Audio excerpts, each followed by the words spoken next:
And there's a lot of people that think that you're better off outside of church. And I want to let you know, come close, you're not. You might be more isolated. You may not have to be accountable.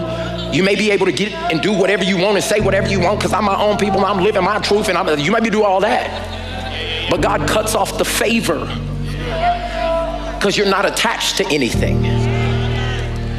And today I want to let you know that the house of God is still God's plan to produce the greatest version of you. So that you can go out there and actually produce, everybody shout at me, fruit. John 15:16 is our anchor scripture. I want you to study this. I want you to read it every day. I want you to post it up on your mirror. I want you to tattoo it on you if you need to, but I need you to remember this because this is God speaking in the form of Jesus. He said, you did not choose me, but I chose you. And I appointed you so that you might go and bear fruit. I don't know my calling, bear fruit. God, I just want you to clarify your will for my life, bear fruit. But God, if you could give me a specific prophetic word Jesus did over 2,000 years ago, I called you and I appointed you to do something, bear fruit.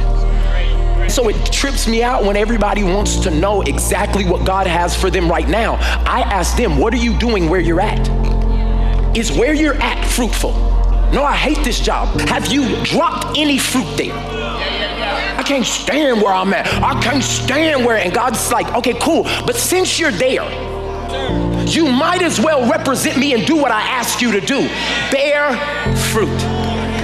And some of us are so hung up on our preferences of the season we want to be in that we do not bear fruit in the season that we actually are in. I want you to understand that God is a God of stewardship. He's watching what you do with what you already have. And you're sitting here asking God for something new, and he said, I'll make what you're doing already fresh. You bearing fruit there. Is that relationship bringing any fruit?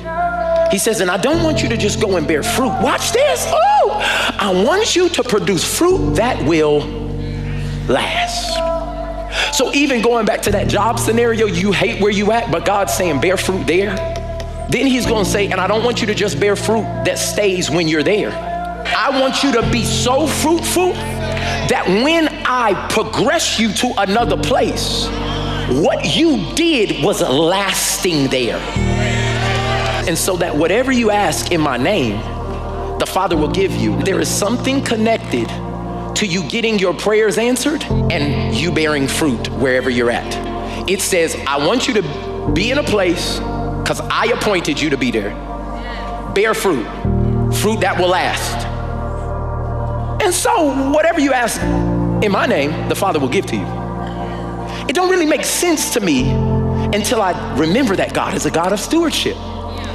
He's not giving any more to anybody who's not using the footprint that they have to create fruit right now. Acronym for fruit.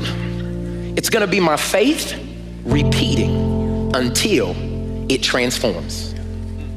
So go back to that job scenario. I'm in a situation, an internship, a job, a housing situation that I hate. But today I'm changing my perspective by getting gratitude. And then it will become fresh to you. And when it becomes fresh, you can then produce fruit. When I then begin to produce fruit, I start trying to produce fruit that remains. And when I produce fruit that remains, watch this, the only way I can do that is by doing the same faith step over and over, repeating it until whatever I'm looking at transforms. You want to see something change in your life? Keep doing the same thing that you know will bring you results. You want to lose weight? Because the truth of the matter is you're going to be mad come June. And you're going to cancel vacations because of how you look in that bathing suit.